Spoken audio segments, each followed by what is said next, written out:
पुष्पा सिर्फ एक नाम नहीं है, पुष्पा मतलब ब्रांड। पुष्पा को नेशनल खिलाड़ी समझे क्या? इंटरनेशनल है। তো গাইস ফাইনালি পুষ্পা 2 মুভিটা দেখে নিয়েছি, তো সেটাই রিভিউ করবো এখন। সিনেমাটা আমি গতকাল রাতে শোতে দেখেছি, যেই কারণে লেট হয়েছে, তো রিভিউটা তাই আজ আসছে। তো এইসব কথা বাদ দিয়ে যদি সিনেমাটা স্টোরি নিয়ে অল্প করে বলি, তো ফার্স্ট পার্টে যেমন পুষ্পাকে একজন কর্মচারী থেকে সেখানে সিন্ডিকেটের একজন বস হয়ে ওঠা, সেই যে জার্নিটা আমরা দেখতে পেয়েছিলাম, রাইস হয়েছিল তার, সে এবার এইসব চন্দন কাঠের সিন্ডিকেটের বস হয়ে ওঠার পর সে কি রুল চালাচ্ছে এই পুরো এলাকাতে, মানে একটা পাওয়ারের খেল দেখানো হয়েছে। তার সাথে সাথে ভাবার সিং শিকারপতের সাথে যে শেষে একটা ইগোর ক্লাস হয়, সেই ক্লাসটাও সিনেমা জুড়ে বজায় রেখেছে। তার সাথে সাথে নতুন কিছু ভিলেন্সরা আসছে। তো এবার যদি এই সিনেমা কিছু পজিটিভ এবং নেগেটিভ পয়েন্ট নিয়ে কথা বলি, তো ফার্স্ট পজিটিভ পয়েন্ট হলো আল্লু অর্জুন এই সিনেমাটার জন্য যে লেভেলে খেটেছে সেটা আপনি পর্দায় মানে পুরো পরিষ্কার দেখতে পাবেন। এবং তার স্টার্ট টু এন্ড তার যে এনার্জি, তার যা স্টাইল, সোয়াগ, অ্যাটিটিউড, সেসবগুলো দেখবার মতো। সিনগুলোতে তার যা অভিনয়, কিছু ইমোশনাল পার্টিকুলার সিন আছে, সেই সব জায়গায় তো তার অভিনয় ফাটাফাটি। তাছাড়াও অ্যাকশন সিনগুলোতে সে যে লেভেলে কনভিকশন দিয়ে পুল আপ করেছে, স্পেশালি ক্লাইম্যাক্সের সিনটা, সে ছাড়া আমার মনে হয় না এই রোলটা আর অন্য কেউ করতে পারতো বলে। এবং এরকম একজন এত বড় সুপারস্টার হওয়া সত্ত্বেও তাকে যে এরকম শাড়ি পরে মহিলাদের মতো সাজগোজ করেছে, সেই অবস্থায় সিনেমার মধ্যে অভিনয় করেছে, আমার মনে হয় না আল্লু অর্জুন ছাড়া আর কেউ করতে বলে। সেটার জন্য সত্যি হ্যাটস অফ জানাতে হয়। সেকেন্ড যদি পজিটিভ পয়েন্ট বলতে হয়, সেটা হলো ফাহাদ ফাজিল আর সুকুমারকে কোনো অংশে কম বলা যাবে না, কারণ ফার্স্ট পার্টটা একটা ডিসেন্ট সিনেমা বানিয়েছিল, যেটা ওয়ান টাইম ওয়াচেবল বলে মনে হয়। কিন্তু এই পার্টটা যে লেভেলে তারা রাইটিং করেছে, সেখানে হিউমারটাকে যেরকমভাবে তারা ব্যবহার করেছে, কমেডি যেরকমভাবে ঢুকিয়েছে, সেখানে ইমোশনটা যেরকমভাবে ওয়ার্ক করছে, সেই সবগুলো দেখবার মতো।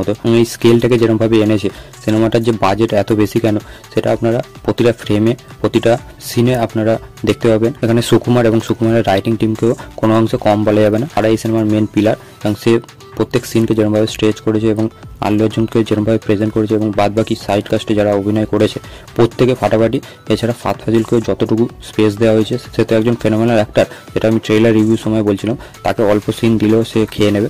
তো সেও যেসব সিনে আসে, তার যেরকম অভিনয় সেটা দেখবার মতো হয়েছে। এবং আল্লু অর্জুনের সাথে যখন ডায়লগ ডেলিভারি ফেস অফ হয়, সেই জায়গায় দুজনেই আলাদা লেভেলে ডায়লগ ডেলিভারি করে, এবং সেটা দেখে মজা চলে আসে। সিনেমা হলে যখন দেখছিলাম, সিটি তালির সাথে আলাদা একটা এনভায়রনমেন্ট তৈরি হয়েছিল। সিনেমাটা দেখলে আপনারা আল্লু অর্জুনের সেই অরাটা পুরো সিনেমা জুড়ে ফিল করবেন। তাছাড়া রাশ্মিকা মান্দানার কাজ আমি বলবো ঠিকঠাক।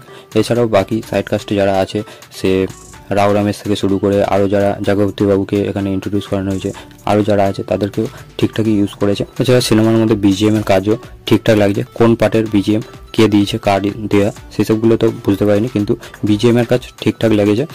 খুব এক্সট্রাঅর্ডিনারি কিছু নয় যে মনে থেকে যাবে এমন কিছু নয়। এবং সিনেমাটা জুড়ে যে অ্যাকশন সিনগুলো আমরা দেখতে পাই, সেইগুলো খুবই ক্যাজুয়াল। সেগুলো আগেও আমরা সাউথের বিভিন্ন সিনেমাতে দেখেছি, যেই কারণে সেই অ্যাকশন সিনগুলো সেইভাবে এলিভেট করতে পারে না। স্পেশালি ক্লাইম্যাক্সটা ছাড়া, ক্লাইম্যাক্সটা একটা আলাদা লেভেলের ফাইট সিন ছিল, সেটা ছাড়া বাদবাকি অ্যাকশন সিকোয়েন্সগুলো খুব একটা নতুন কিছু প্রোভাইড করছে না। শুধুমাত্র আল্লু অর্জুন সেই স্টাইল সোয়াগের সাথে অ্যাকশন করছে বলে সেই দৃশ্যগুলো দেখতে ভালো লাগছে। এছাড়া পুষ্পার কাছে ভাবার সিং শিকারপত যে চ্যালেঞ্জগুলো ছুড়ে দিচ্ছে, সেইখান থেকে কিভাবে সে বুদ্ধি ইউজ করে বেরিয়ে আসে, সেইগুলোকে কিভাবে টক্কর দিচ্ছে, সেইগুলো দেখবার মতো ছিল। চন্দন কাঠ নানান স্টেটে সাপ্লাই করা, সেই সবগুলোকে যেরকমভাবে তারা বুদ্ধির সাথে দেখিয়েছে, সেই সবগুলো দেখতে ভালো লাগে। এছাড়াও সিনেমার মধ্যে ছোট ছোট যেরকম জিনিসগুলোকে তারা ফিরিয়ে এনেছে। ফার্স্ট পার্টে যেমন ছিল, আমরা ট্রেলারও একটা দেখেছি, পুষ্পা নাম শুনকে ফ্লাওয়ার সামজে নাই ওয়াইল্ড ফায়ার, তেমনই কিছু কিছু দৃশ্য, যেমনটা আমরা পুষ্পার ক্লাইম্যাক্সে মাথায় একটা কাপড় জড়ানো থাকে, হাত বাঁধা থাকে তার, সেই ফাইট সিনটাকে এখানে আরও নেক্সট লেভেলে ফিরিয়ে আনা হয়েছে। এমনই কিছু কিছু সিগনেচার স্টাইলগুলোকে আবার তারা রিপিট করেছে এবং সেইগুলোকে নেক্সট লেভেলে নিয়ে গেছে, যেগুলো দেখতে মজা আসে।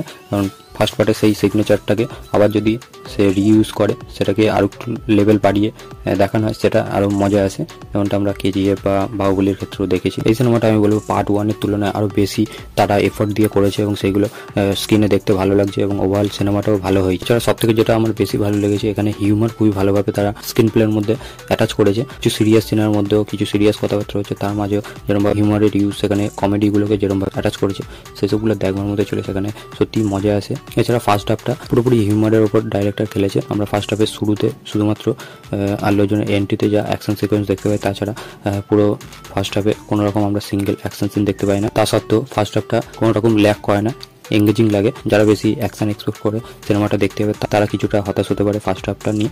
সেকেন্ড হাফে অ্যাকশন প্রচুর আছে। এছাড়া ইন্টারভেলে ফাহাদ ফাজিল এবং আল্লু অর্জুনের যে ফেস অফটা হয়, সেখানে দুজনের ইগোর ক্লাসটা হয়, সেইখানে যে লেভেলে ডায়লগের মাধ্যমে যে এলিভেশনটা মেলে সেটা দেখবার মতো ছিল। এবার চলে আসবে এই সিনেমার কিছু মাইনাস পয়েন্ট নিয়ে। তো মাইনাস পয়েন্ট হলো এই সিনেমাটা সেকেন্ড হাফে প্রচুর অ্যাকশন সিন আছে, এছাড়াও কিছু এলিভেশন সিন, যাত্রা ফাইট সিন সেকেন্ড হাফেই আছে মেনলি। কিন্তু তা সত্ত্বেও সেকেন্ড হাফে গল্পটা কোন অ্যাঙ্গেলে যাচ্ছে সেটা ঠিক বোঝা যায় না। তার সাথে সাথে ইন্টারভেলে ফাদফাদিলের ক্যারেক্টারটাকে এই লেভেলে স্ট্যাবলিশ করার পরে সেকেন্ড হাফে সেইভাবে ইউজই করতে পারেনি। সেখানে তার ক্যারেক্টারটার রাইটিং অনেকটা দুর্বল বলে মনে হয়, তাকে প্রপার একটা এন্ডিংও দিতে পারেনি। সেকেন্ড হাফে গিয়ে মেনলি প্রবলেম হলো গল্প যেখান দিয়ে স্টার্ট হয় এন্ড হতে হতে অন্য অ্যাঙ্গেলেই গল্প চলছে এমনটা দেখতে পাওয়া যায়। এছাড়া সিনেমার স্ক্রিন প্লে নিয়েও কিছু আমার কমপ্লেন আছে। স্টার্ট এমনভাবে হয় এবং এন্ডিং যেরকমভাবে হয় যেটা আমার একদমই পছন্দ হয়নি। এবং অলরেডি আপনারা জেনেই গেছেন যে এই সিনেমার পার্ট 3 আসবে, তো সেটার জন্য যে ক্লিপ হ্যাঙ্গারটা ইউজ করেছে ডাইরেক্টর, স্পষ্ট আপনারা দেখলে বুঝতে পারবেন যে সিনেমাটা রিলিজ হওয়ার আগে অবধি এই সিনেমার এডিটিংয়ের কাজ বেশ চলছিল।